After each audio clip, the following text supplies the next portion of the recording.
Good morning. Thank you for joining us today for the release of the Bipartisan Policy Center's new report addressing the direct care workforce shortage, a bipartisan call to action. I'm Bill Hoagland. I'm a senior vice president here at the Bipartisan Policy Center, and I have the pleasure of working with the health program under the direction of its executive director, Marilyn Serafini.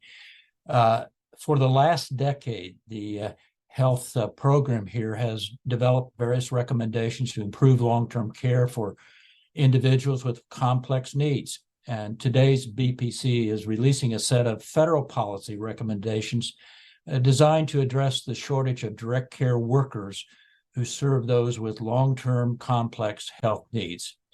At the outset here, I want to particularly thank the BPC staff who worked tirelessly on this report. Elisa Hartushian, who you'll hear from shortly, who also led the staff work on the project, along with Allison Buffett, Brian O'Reilly, and Catherine Perry.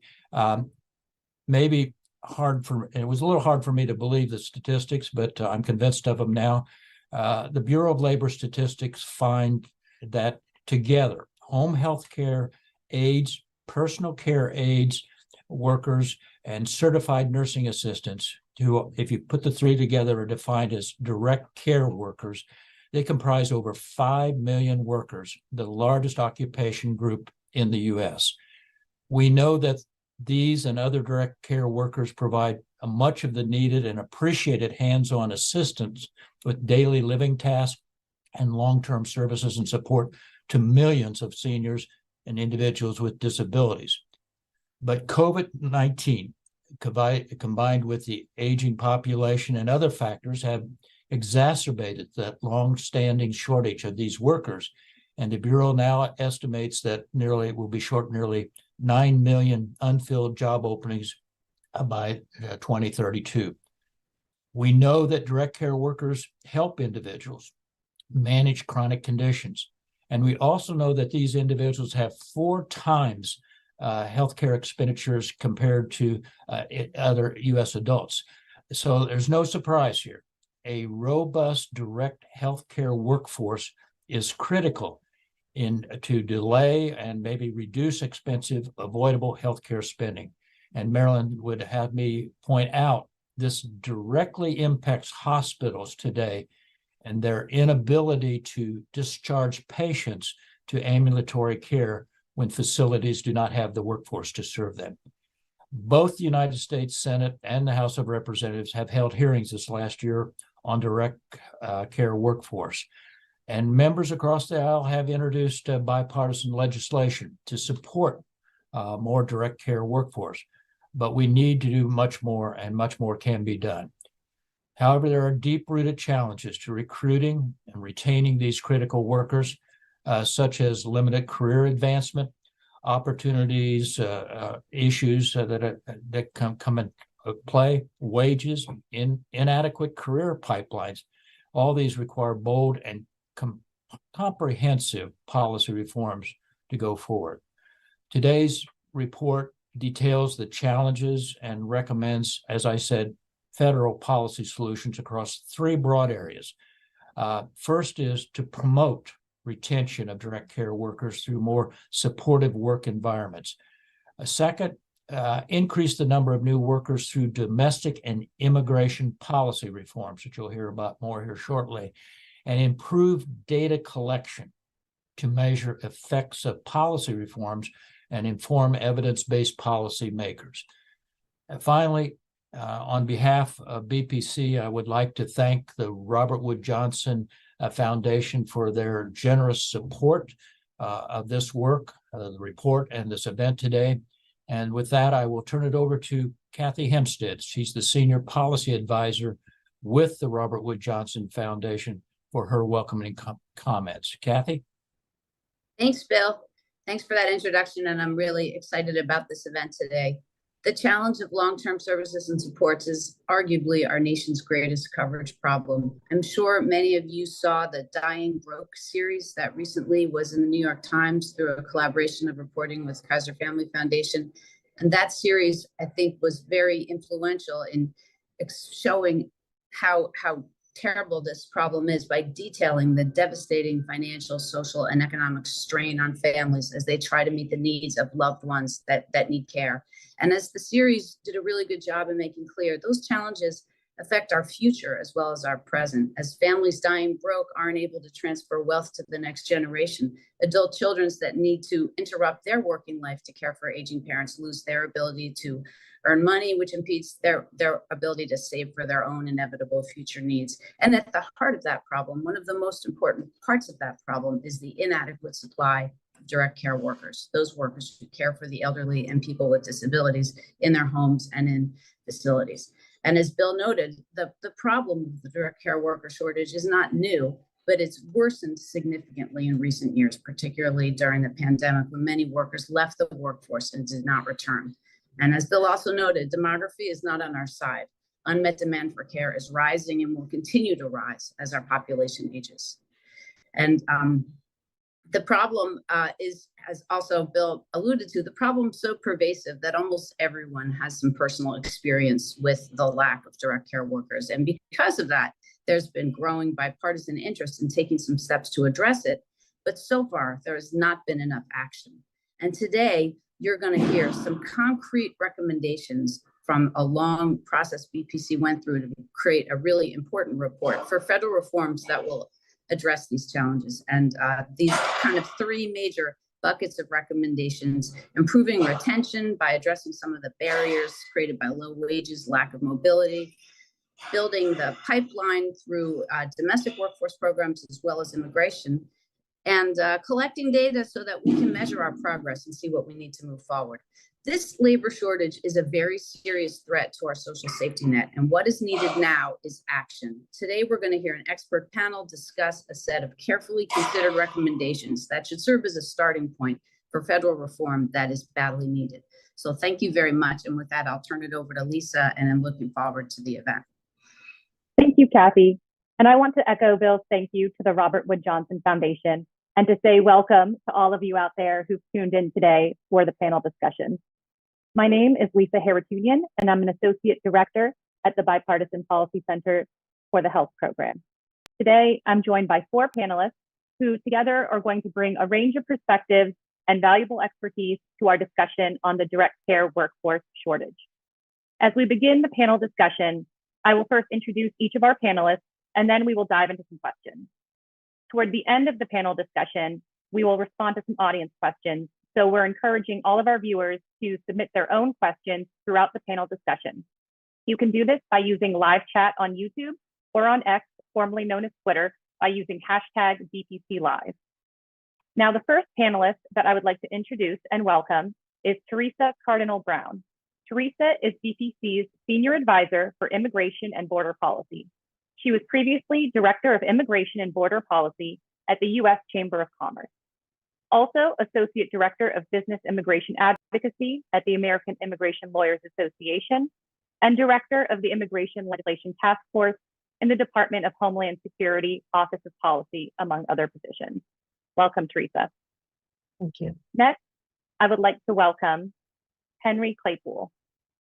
Henry is the Policy Director at the Community Living Policy Center at Brandeis University and a consultant with BPC. He is also a former director of the Health and Human Services Office on Disability and a founding principal deputy administrator of the Administration for Community Living. Welcome, Henry. Next, I would like to welcome William Bill Kennard. Bill is the Administrator of Healthcare Workforce Development for the Arizona Healthcare Cost Containment System. AHCCS is Arizona State Medicaid Agency. Bill previously served as an Executive Vice President of Value Options of Arizona, Executive Director of NAMI of Arizona, and for many years as a consultant and trainer for the Center for Psychiatric Rehabilitation at Boston University. Thanks for joining us, Bill. Finally, I'd like to welcome Dr. Kezia Scales. Dr. Scales is the Vice President of Research and Evaluation at PHI.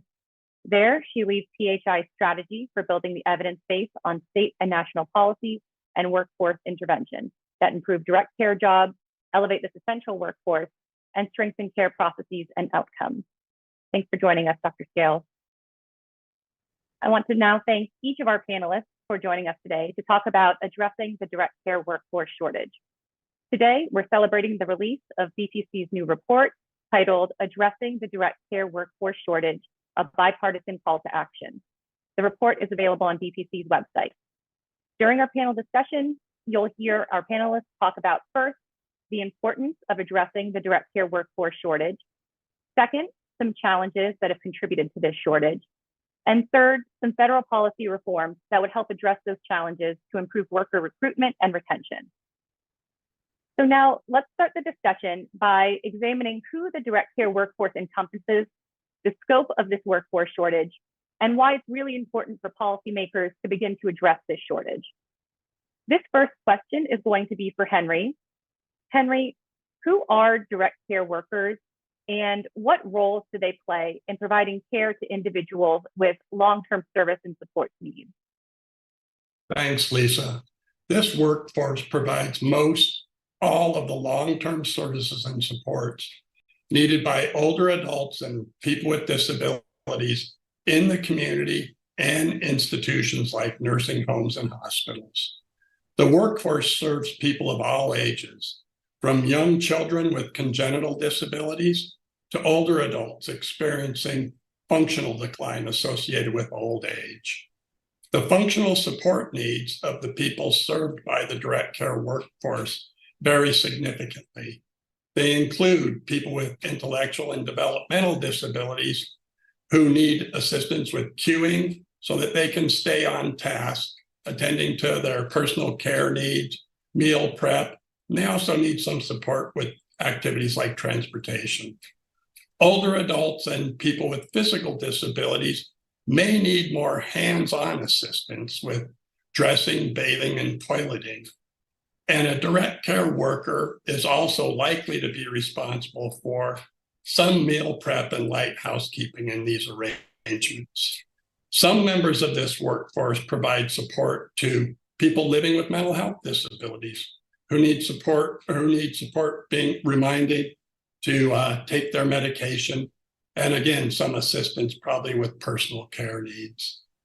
All of this is done by direct care workers. Their titles vary depending on the setting they work in, but the work is often described as unskilled, an unfortunate term used to differentiate it from medical care provided by nurses and other healthcare professionals.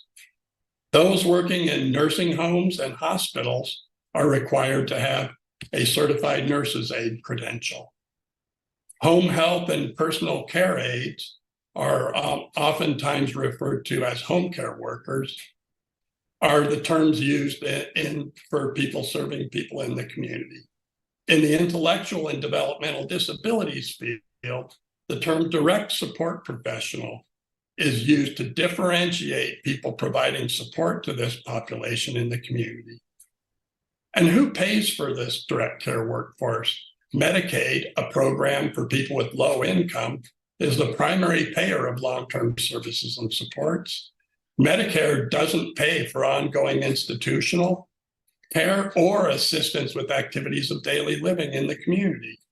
When people are not financially eligible for Medicaid and need ongoing care, they often pay for these services out of pocket. And finally, unpaid family caregivers play a significant role in providing the services and supports I've described. And the family members doing this work are part of the direct care workforce. Thank you, Henry.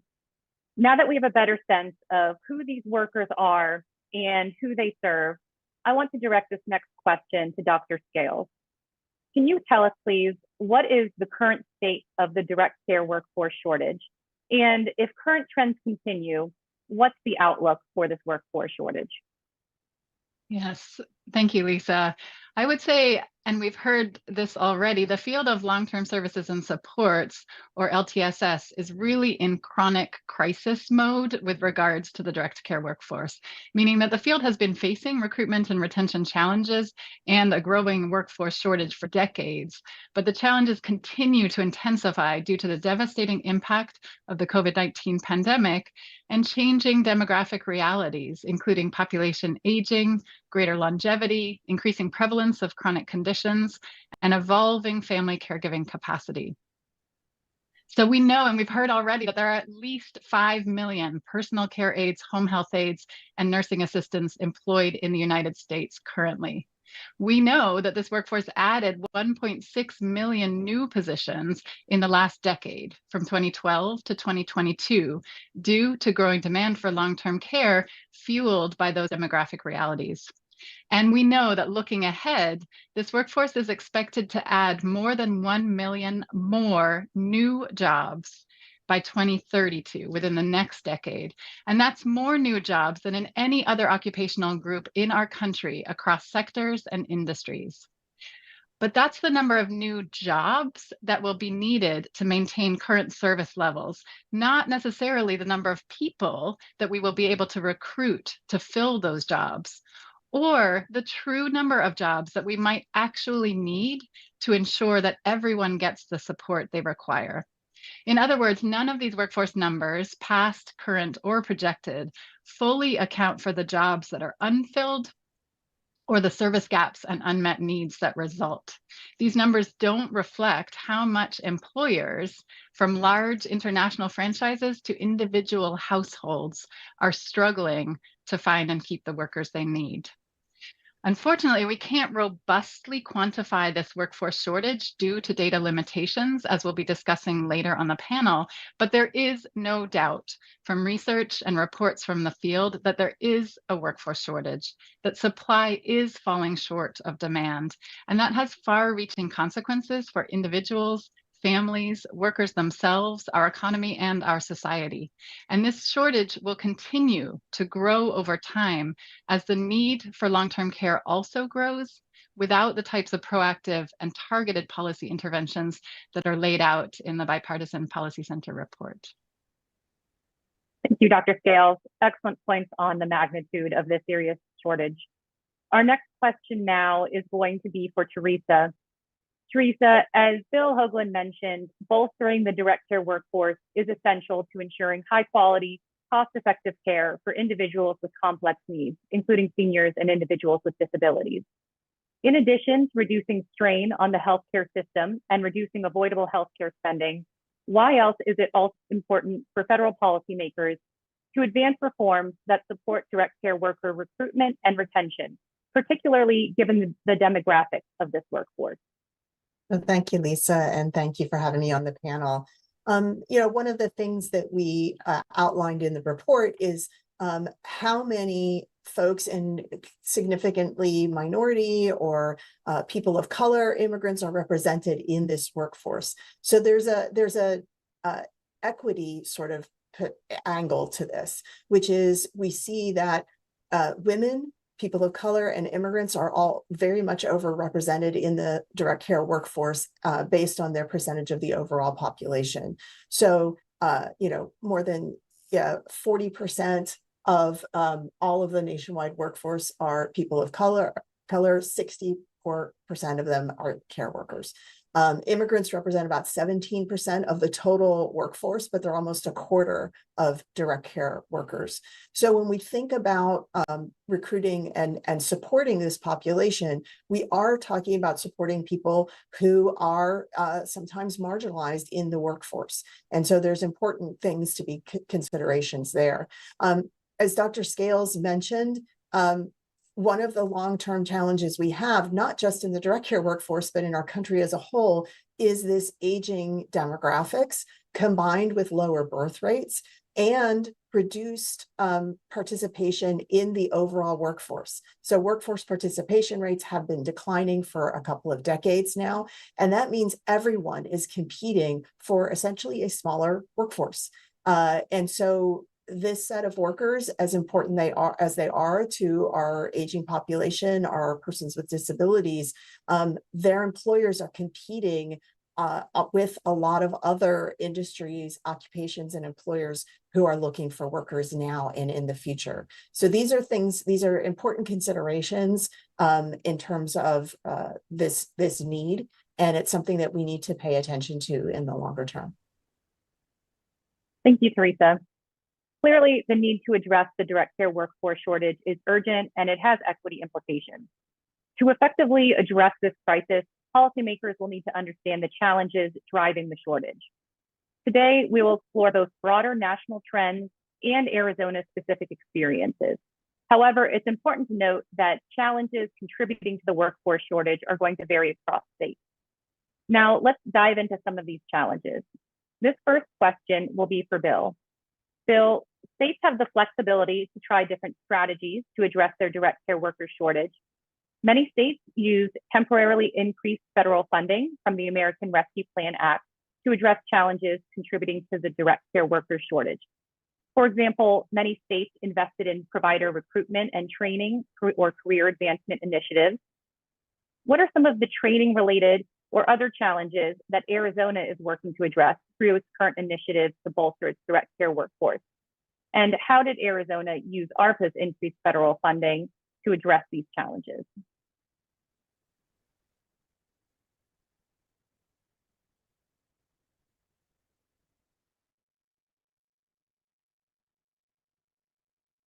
I hear him. Okay. Yeah, we started pre-pandemic in about 2020. We contracted the 4 health plans that provide services to people with physical and developmental disabilities and aging services, contracted with PHI to survey our direct care worker workforce. And we surveyed about 25% of that workforce. And there was a number of things in the PHI survey that really sort of identified current challenges and really sort of helped shape our approach to using ARC funds, and then will kind of keep as a strategic initiative into the future. The survey identified that we needed about 190,000 workers by 2028. So it's certainly one of the areas that we kind of realized that we needed to do some work on, and the survey revealed was that just we needed a workforce database and some decision support tools to really support our workforce development efforts. A second area was just the whole idea of career development and growth. Many of our workers really thought that being a direct care worker was a dead-end job and didn't really account for the experience of how it could help in advancing your career. Other sort of new students, new job seekers, oftentimes were unaware of that opportunity to which to begin their healthcare workforce career. We also understood that we needed opportunities for continuing education, that literally 60% of our workforce said that the lack of access to good in-service training as well as ongoing continuing education really contributed to their intention to leave this workforce within the next 3 to 6 months. We realized that shortly after we began sort of putting our spending plan together and begin the implementation of it, that in addition to kind of careers and opportunities for continuing education and training for our workforce, we also needed to really sort of look at our workforce development leaders in our provider communities and our health plans, and certainly myself as well, that while we've been spending a lot of time thinking about what can we do to strengthen our workforce, we also needed to upskill our workforce development professionals as well.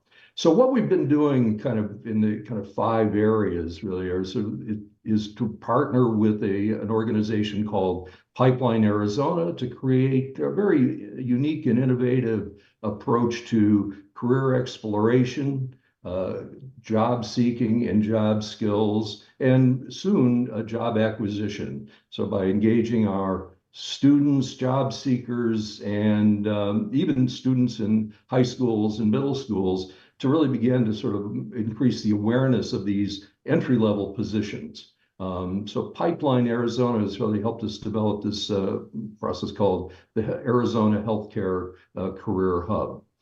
In terms of increasing the training and education opportunities, we've created a really strong relationship with our community college system. So we've been offering what we call access scholarships to students to promote their participation in healthcare careers. The colleges have also been using the opportunity to align some of their instructional programs around in these healthcare careers to kind of be closer aligned with the demands of the actual workplace. We've also been using the resources of the community college in curriculum development and instructional design to help kind of increase and improve some of our workforce training programs, particularly our initial and ongoing training programs for our direct care workforce. Last and certainly not least is the idea of our database. We've engaged Myers and Stoffers to really help us really design that workforce database and a decision support system that would help us model some scenarios in the future that would prevent maybe, hopefully, that once we get our arms around this workforce challenge, to really prevent that opportunity of losing works and to really sort of get the better strategies for strengthening our workforce. And then with our professional development work for our workforce development teams, we've partnered with the Association for Talent Development to create a couple of specialized programs, as well as their integrated talent management and trainer and facilitation courses for the training and human resource development leaders in the agencies. So those are some of the things that really have been guiding our spending over the last couple of years. And I last kind of thought was of the approximately $1.5 billion of ARP funding that we got, about 80% of it did go directly to providers in the form of direct payments that they use for retention and other kinds of recruitment bonuses and other types of supports to strengthen and to support their workforce development efforts in their agency. Thanks, Bill. It's helpful to hear all of the interesting work that Arizona is doing to bolster its workforce through training, career advancement, and data reforms. Next, I have a question for Henry. Henry, compensation, including wages and benefits, play a key role in growing the direct care workforce and promoting racial, ethnic, and gender equity. Yet, direct care workers' compensation has remained inadequate and stagnant. How does direct care workers' compensation compare to similar industries, and what factors are important to consider when thinking about how employers determine compensation for direct care workers? Thanks, Lisa, for the question. The competition for this workforce is fierce, so wages and benefits are key to stabilizing the workforce. In the Medicaid program, workers are typically paid a little bit above minimum wage, and they don't often see a cost of living adjustment. Less than half of the direct care workforce receive healthcare insurance from their employers, and we don't know to what extent employers subsidize the premiums to make this health insurance more affordable to the direct care workforce. A factor making some of these jobs difficult to fill is how the workday is structured. Some in the direct care workforce need to make 2 or 3 visits to different people's homes just to get an 8-hour shift in a day. Of course, those doing this work need reliable transportation and financial resources to maintain the vehicle. The institutional employers compete with home and community-based providers for the same limited pool of direct care workers. People working for private payers can often secure a much higher wage than is available through the Medicaid program. In many metropolitan areas, private pay wages are more than double what the Medicaid program is able to pay for the same work. The LTSS providers are competing with other sectors of the economy for this labor force. The wages paid to home and personal care workers are found to be lower than the hourly wage paid to entry-level paid in entry-level jobs in all 50 states. Jobs in fast food are often paying a comparable wage, and those jobs don't place the same physical and emotional demands on workers providing long-term services and supports. To reiterate the demographics, the workforce, the demographics here are really striking. 80 to 90% of the direct care workforce are women. Of those, 50% about are people of color. And we see immigrants comprising 20 to 30% of that workforce. This underscores the obvious equity issues that they're dealing with. With a workforce so dependent on women, they are often dealing with childcare needs and other familial responsibilities that have historically been the primary responsibility of women. With this as context, the worker's wage is critical to stabilizing this workforce. All too often, unfortunately, policymakers don't have reliable data on who gets paid what for providing these essential services and supports, making it difficult to justify pay increases. Thank you, Henry. Excellent point. Next, I want to talk about some of the challenges with recruiting new workers to the industry. And this next question will be for Teresa. Research suggests that the native-born workforce may be insufficient to meet the demand for direct care workers, particularly as the baby boomer population continues to age. However, our current immigration system is not well structured for foreign-born workers who wish to help address this unmet demand. What are the key challenges within our immigration system that hinder foreign-born workers who are willing from filling the demand for the direct care workforce? Thank you, Lisa. So we've already talked a lot about how many immigrants are in the direct care workforce. And I want to clarify that many of them, if not most of them, may be naturalized citizens. So when we say immigrant, it could be somebody who's born abroad but is now a citizen. Many of them have green cards. Some of them are refugees or asylees. But the challenges with recruiting more immigrants come in part because our immigration system doesn't allow employers to recruit from abroad for most of these jobs directly. And that is because our employment-based immigration system for green cards in particular is heavily skewed toward what we call higher skilled occupations. So our green card system is divided into preference categories, and those preference categories are themselves determined by the educational or skill experience requirements for the occupation. So if an employer was to sponsor somebody for one of these direct care jobs, the fact that most of them don't require any sort of post-secondary educational credential means that they are competing with all of the other jobs in the economy that have the lesser educational requirement for the same pot of green cards. And that pot is extremely small. So there's 140,000 employment-based green cards available each year. But for jobs that require less than 2 years of education or training, such as most of these direct care jobs, there's only 10,000 visas available each year. And so that creates a competition, as I said, with other employers. Now we could look at maybe temporary visas, so-called guest worker visas. Well, there's an even bigger challenge because our system does not include any temporary guest worker visa for jobs that are year-round. We have temporary visas for seasonal jobs or short-term jobs. We have visas for highly skilled jobs that require a bachelor's degree or higher. Notably, registered nurses don't even qualify for that visa. But there's no visa for jobs that require less than a bachelor's degree and are year-round. So even employers that would like to hire willing workers from abroad face challenges that our immigration system does not really create those opportunities.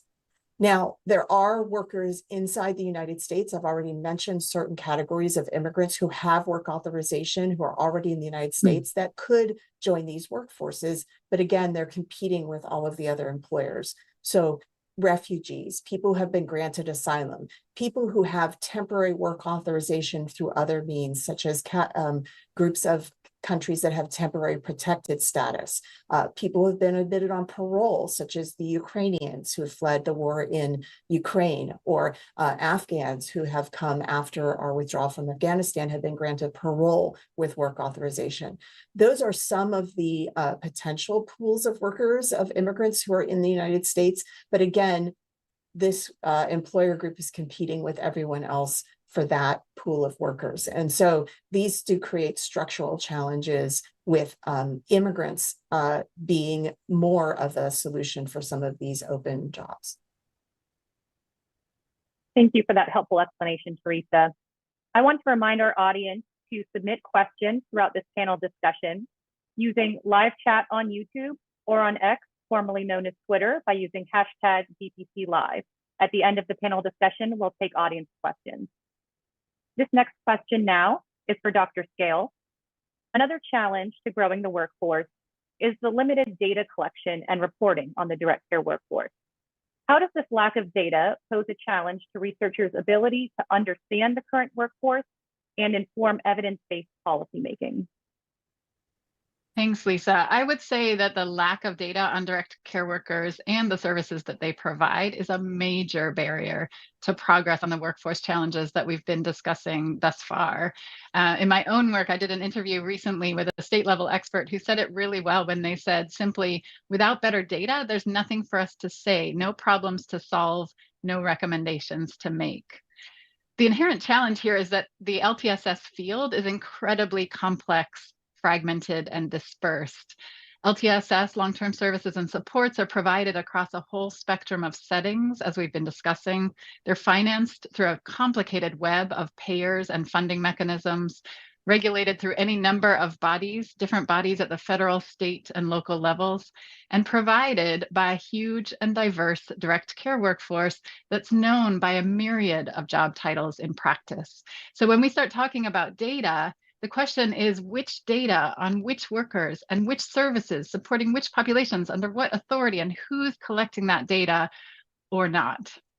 But I would say that this is a challenge or a set of challenges that must be mitigated and eventually overcome if we are to achieve the types of transformative changes that are needed in this field. To quantify and address the workforce shortage, for example, we need better data on how many people are in this workforce across settings, service delivery models, payers, and geographic regions, and how many individuals need and are receiving services across those same settings, models, payers, and regions.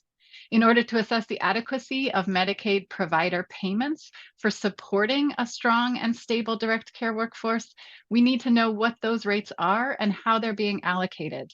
And we also need more detail about workers' wages and benefits, turnover and retention rates, job satisfaction, and other factors. And in order to evaluate whether policy interventions are achieving their intended and equitable outcomes, we need data on a range of workforce indicators that can be disaggregated by gender, race and ethnicity, age, and other characteristics. Those are just some of the examples of why we need this data.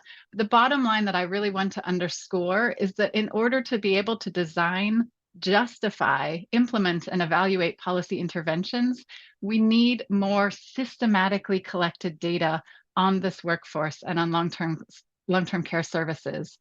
And I would just add that we also need periodic surveys and other targeted research efforts to better understand particular issues and trends.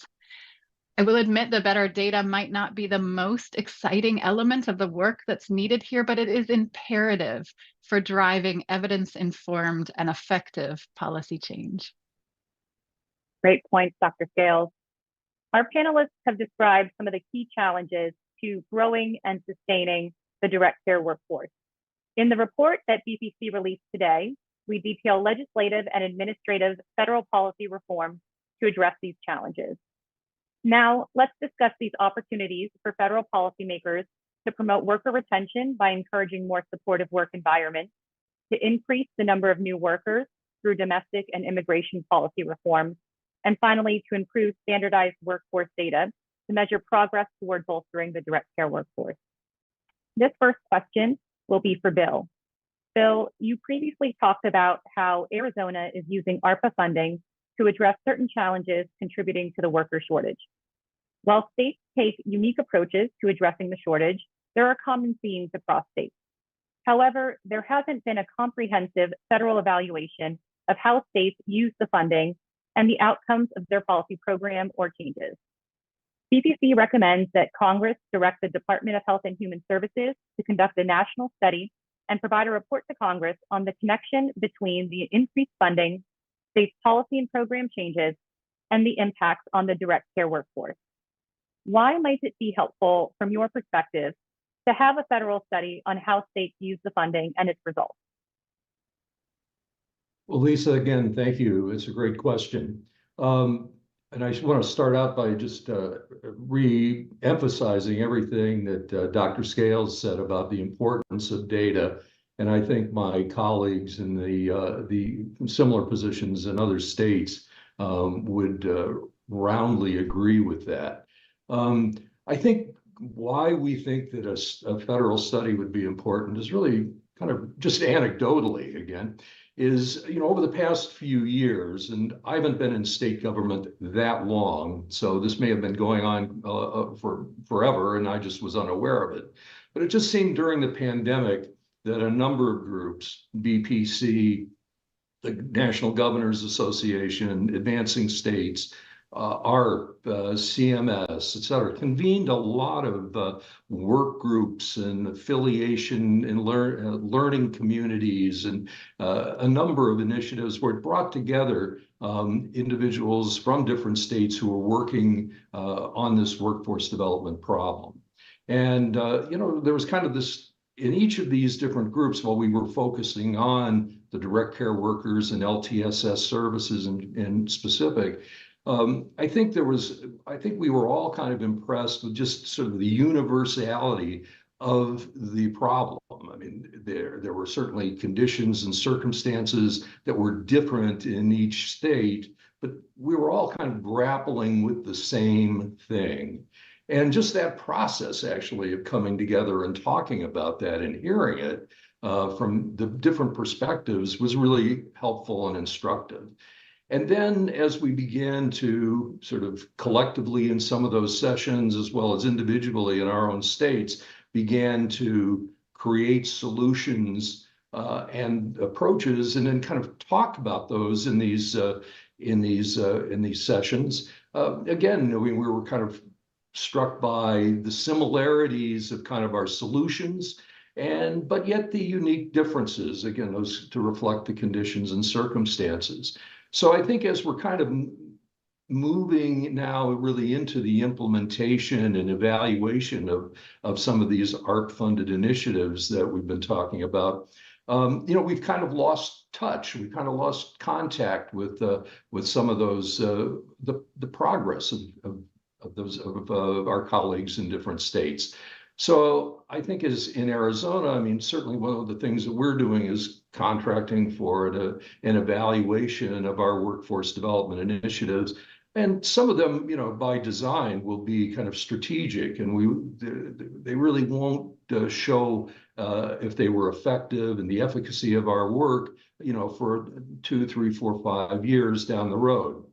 So I think it kind of really speaks to the need for the national, on a national level, to really study these ARP initiatives, really determine kind of what worked, and particularly like what were the conditions and circumstances in which they were deployed successfully or unsuccessfully, which would give some guidelines, some best practice guidelines to those of us in the state, should we ever face situations like this again, to really choose the best alternative and best strategy. I think those would be extremely helpful, and I, kind of don't want to speak for my colleagues in other states, but I think we kind of, the belief about data is as strong as our belief about the value of a study of that nature that would really help us understand the best practices and how to use them going into the future. Helpful points, Bill. Thank you. Our next question now is for Henry. Low compensation is a major challenge to filling these jobs, and unraveling the root causes of this issue can be challenging. We know that provider rates that states set for long-term services and supports impact compensation, as does the amount of these payments that employers pass through to their workers' compensation. The federal reimbursements for these services also play a role. CMS has recently proposed changes to tackle this challenge, such as requiring a home and community-based services providers to pass through at least 80% of the provider rate payments to direct care workers' compensation.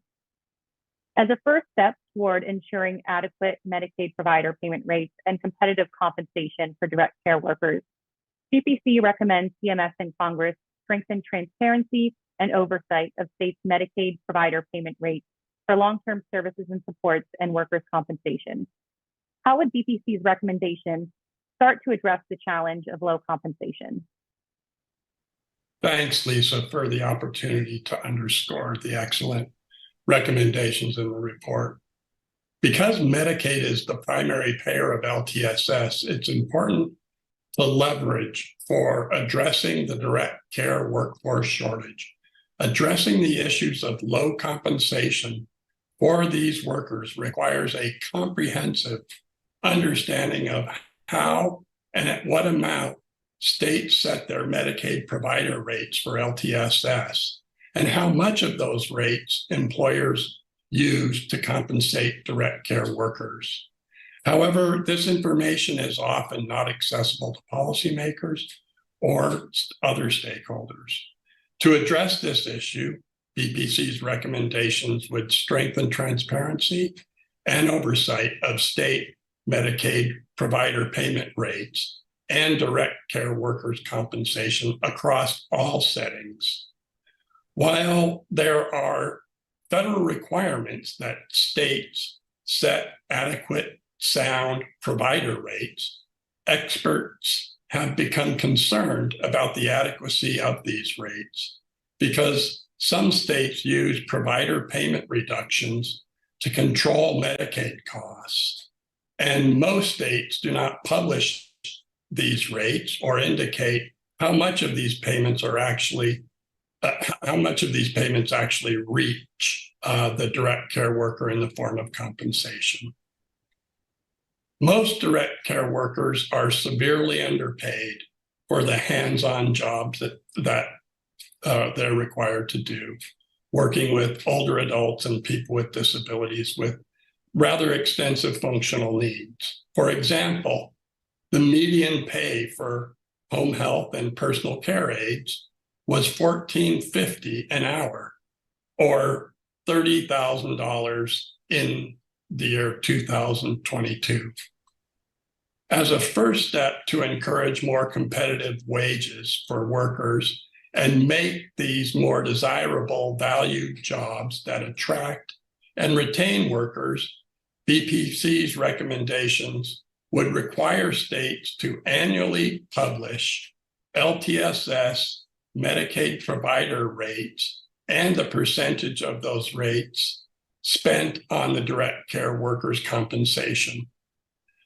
BPC's recommendations would also require states to establish an advisory group or provider payment rate changes and worker compensation, and also conduct market rate analysis to encourage competitive rates and compensation for the direct care workforce. These steps will provide policymakers with the infrastructure and tools to improve compensation. For example, they will allow policymakers to make more evidence-based decisions regarding whether to require a specific percentage of the LTSS rate that must be allocated directly to the direct care worker. Policymakers could also use this data in the future to assess the level of additional federal investment that would meaningfully incentivize an appropriate level of compensation and a more robust workforce. It's also important to consider the current political landscape.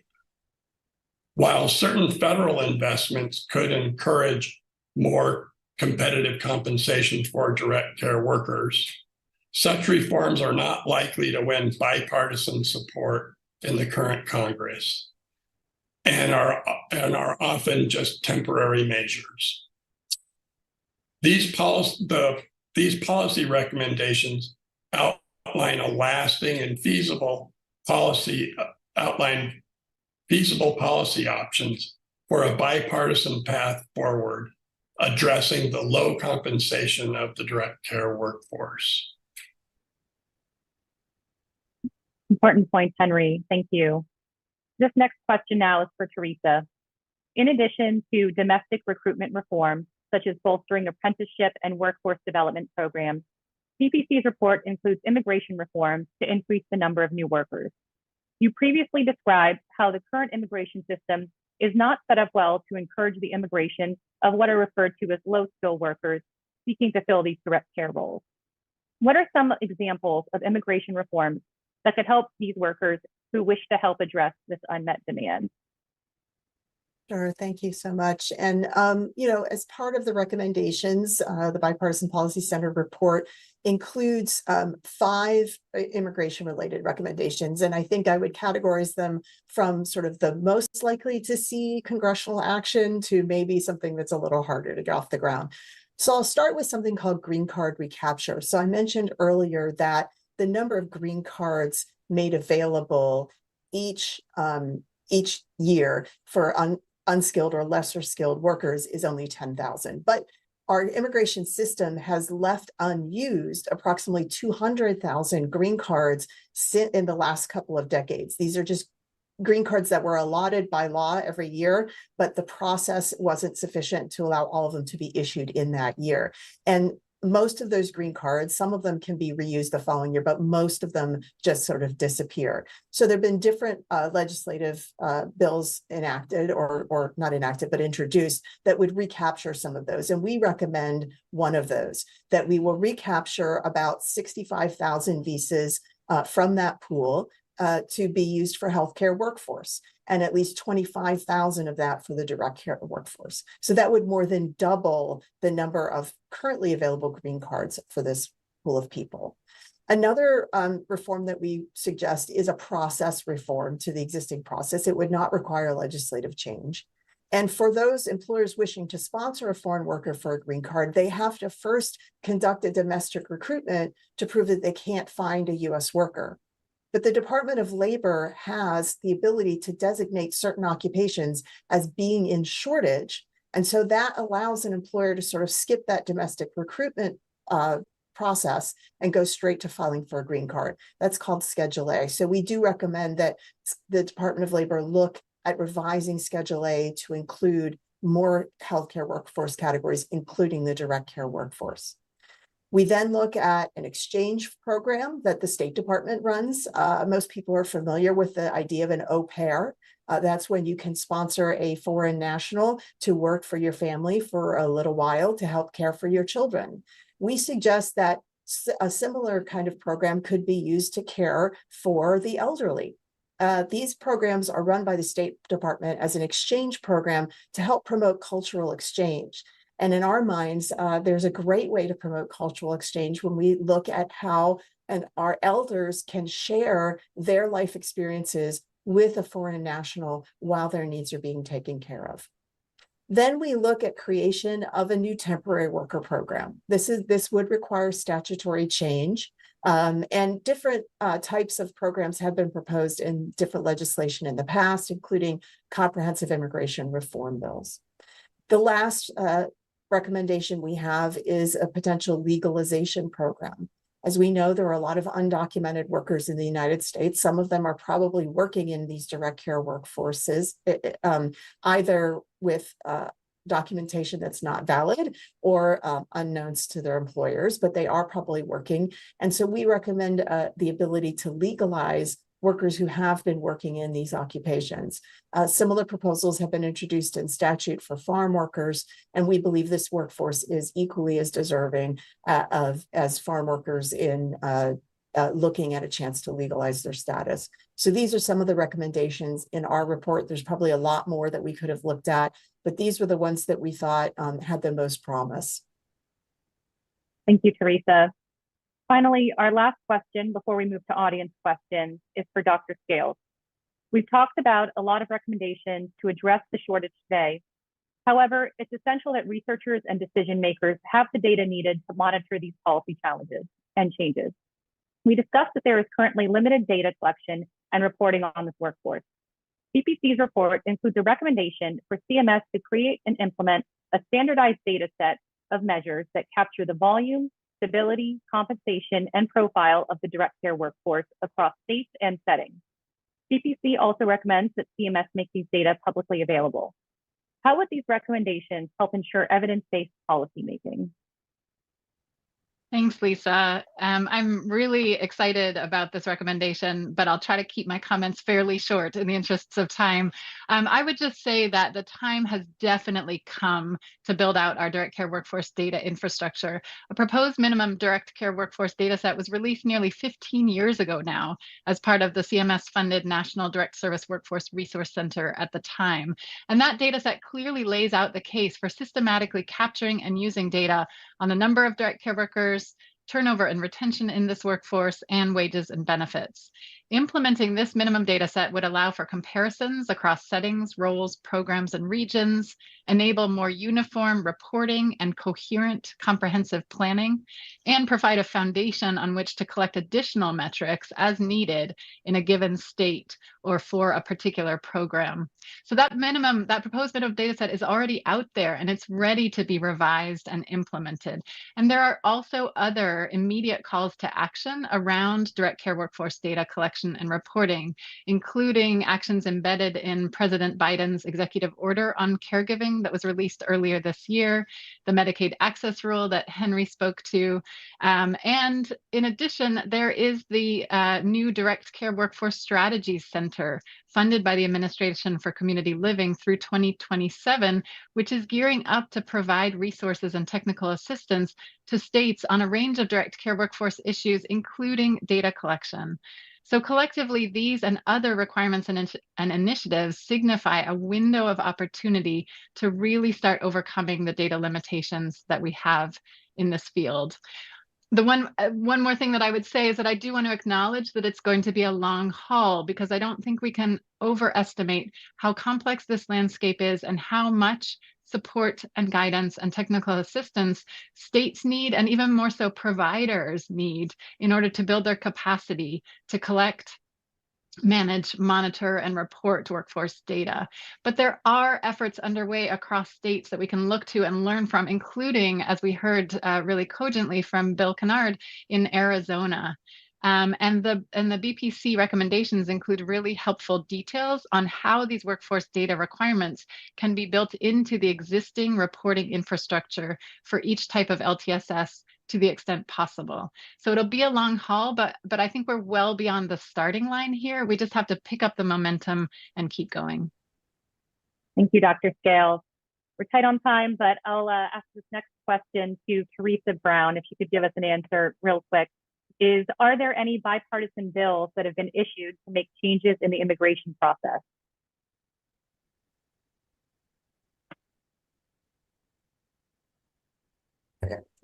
I mentioned there have been bills introduced that would recapture visas. Probably the most well-known one is something called the Healthcare Workforce Resilience Act. This is a bipartisan bill. It's been introduced in the last couple of Congresses, and it would also recapture unused green cards from past years. It would recapture about 40,000 visas. But this bill only recaptures those visas for issuance to registered nurses and physicians. Not any other healthcare occupations. It is bipartisan. It's also bicameral, but I think Congress needs to hear more about these direct care workforce needs, and that's one of the reasons I'm very glad that BPC has put forward this report.